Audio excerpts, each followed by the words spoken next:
Washington State is home to over 4 million people, many of them immigrants or descendants of immigrants from countries across the world. In many ways, it's their contributions and those of their ancestors that has helped shape the character of Washington State. Among the earliest immigrants to the Pacific Northwest in the mid-1800s were the Norwegians. Fleeing poverty and hardship in Norway, the immigrants were drawn to the Pacific Northwest by its familiar scenery. Upon his arrival to Puget Sound, one immigrant wrote, "I thought of Norway. This scene was different, but just as beautiful." Moreover, the land, particularly the Puget Sound region, was rich in many of the same resources as Norway, and the Norwegians were able to take up the work they knew best, logging, farming, and fishing. By the turn of the century, strong Norwegian communities were well established in places like Ballard, Tacoma, and Bellingham.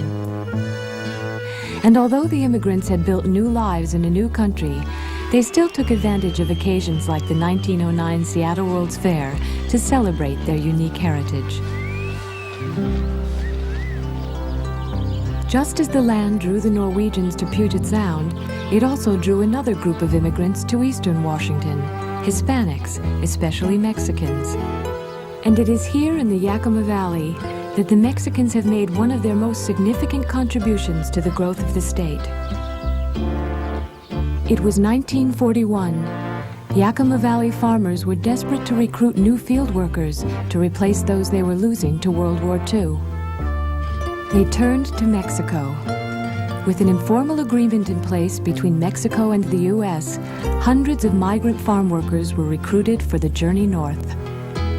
They went to work harvesting the fruits, vegetables, and grains of the Yakima Valley. It meant long hours of stoop labor in the hot sun, work which saved both the crops and the farmers from ruin. At day's end, they would return to the crowded utilitarian camps that had been built to house them. It was here in the camps that the Mexicans fought to preserve their culture and create a sense of community. And the church and family, where traditional values were emphasized, became the focal point for camp life. Despite the harsh living and working conditions, it was these early migrant camps that laid the foundation for the thriving Mexican-American communities in cities like Yakima and Wenatchee. For both the Mexicans and the Norwegians, the journey to the Pacific Northwest was filled with risk. But those immigrants, like countless others, faced the challenge and in creating a new home for themselves, enriched the growth of Washington State.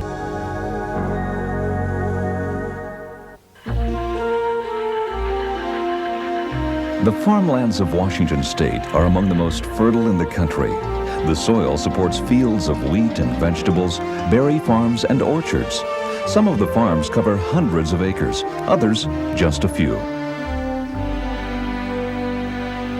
Much of today's farmland was first tilled in the mid-1800s by first and second generation immigrants from Europe and Asia.